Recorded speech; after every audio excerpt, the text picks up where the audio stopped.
Welcome back to my channel. I'm Dan Brown. I've got a great piano lesson ready for you today.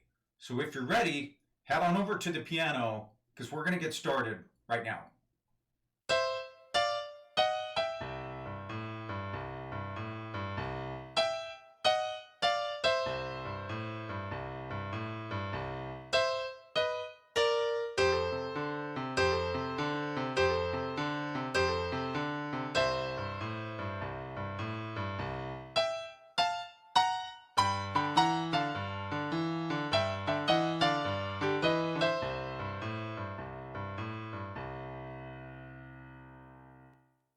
That's just a little sample of some of the things you can do with thirds. There are really lots of things you can do with thirds. A third is just an interval that you get when you play the major scale. So say we have a C major scale and we start here and we count up to 3. 1, 2, 3. That's our third. So the distance between here and here is a third. One thing that I want to tell you about thirds is that they're a lot like the sixths that we used in the honky tonk lesson. So far, all of the honky tonk lessons were just with these sixths. That's just this interval between here and here, and they sounded like this. And then they went back down. In the left hand, I'm just playing a trails pattern here on C and F and G. We're in the key of C. You can see the circle of chords there, and we're going to use those major chords that you see in purple. When do you use thirds? Well, most of the time in country music, you're just playing chords like this. And so you're going to use thirds when you want to do fills or you want to do solos. I want to get started and show you how to do this. We're going to start here with the C, and we can call that a C chord if it has two or more notes. It's really technically a chord. I'm using my pointer finger and my ring finger to play these. I would recommend that you try that, but you know, you're never locked into anything. If some other fingers are more comfortable while you do this, then that's what you should do. And in the demonstration, I really wanted to just show that you can go up with these. Let me just show you this, and then we'll back up and I'll have you play it with me. So you can go up and you can go down. While you're doing that, you can trill them, you can do doubles, and we'll get to that in a few minutes. But I really wanted to show you that you can just go up and down with those. You can do that on C, and you can do it on F. You can do it on any chord, any of the 12 chords, the major chords, you can do that on. The other thing that I wanted to show you is that when we move from C to F, that right there, make it a seventh, and then I did a little bit of slip note thing here. We're not going to talk about the slip notes right now because I have lessons on that. And then this part at the end is a turnaround from C to G. It looks like this.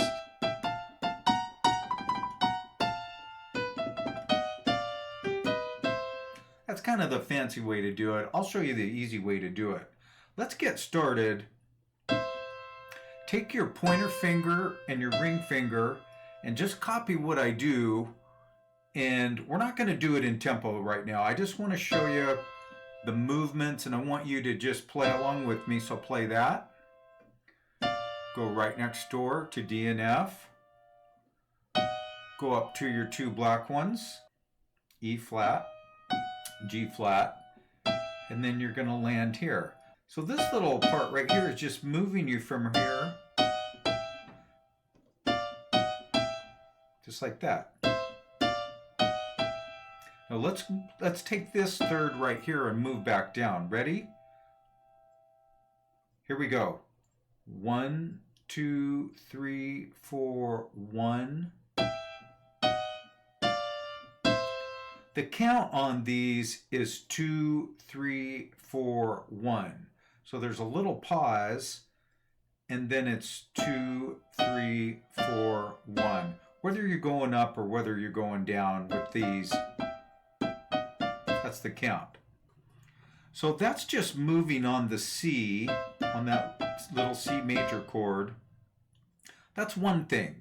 This is kind of has really 3 parts. So that's part 1. The next part is us trying to get from a C to an F. And whenever you move from a C to an F, you're going to play this. This is the 7th right here. This note is technically a 9. I really want you to just remember this today, that the 7th is what tells the listener that you're going to go from your C, see the C7 to the F. So here's what you're going to do. Just take these same 2 notes that we started with before, move to here. Just copy what I'm doing here as best you can. Okay, so there's 1, 2, 3, and you're going to land here. Now we're on an F. Now, on any chord, like I said, you can do this, moving up and down.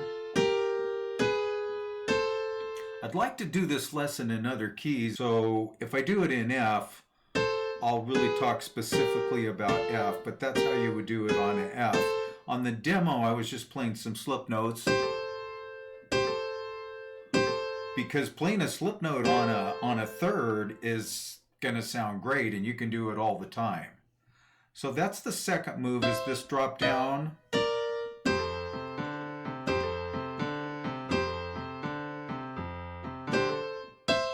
And then I think I just went back to there. Now, here's the third part of today's lesson. You're going to take this right here and you're going to walk up.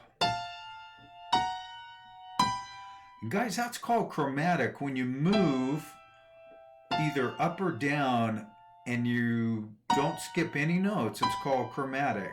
You can hear it. That one's there and this one's going. When you put them together, you get this. If you're a beginner, and I know a lot of you are, here's what I want you to do. Walk up with me. Just copy what I'm doing. 1, 2, 3, 4. It's probably better that we take the actual timing out of it and just get you able to move over these. Now, as you walk down, it's probably better to just tell you to just walk straight down like this. I'll show you that again. Ready? Play this. We're going to move just straight over and straight down till we get to our C. That's it. That's moving on the C chord. It's moving to the C7. You could call it a C9. So the C9 as it goes to F. And then this is a turnaround. It's really like a turnaround.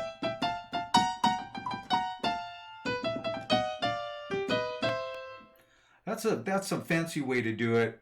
All I did there, instead of walking straight down, you're just taking that walk and you're doing some little tricky things. You're going 2 there, 1 there, and then 2 there, 1 there, 1 there, a single G. This is a half step. That's kind of like a B. It's like kind of like a B major that's just stepping into the C chord there. I want you to start with just being able to move the thirds without doing anything fancy with them. Just move them around.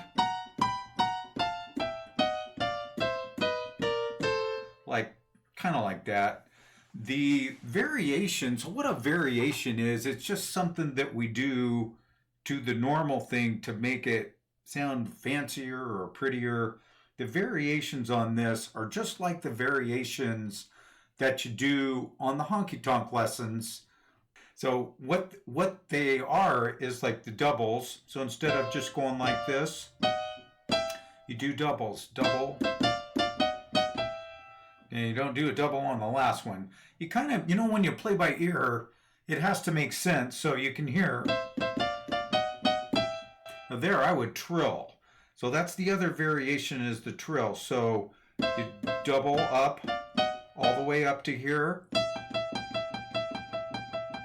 That's a slow trill, or you could do a quick trill.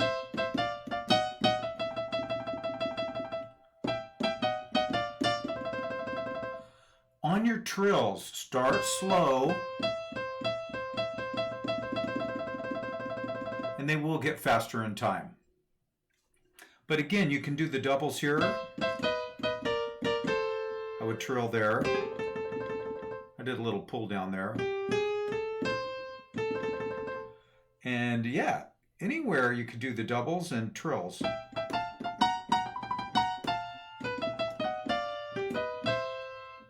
I hope you enjoyed that lesson, and I hope it was helpful. Thanks for joining me today, and I'll see you back real soon. Bye-bye.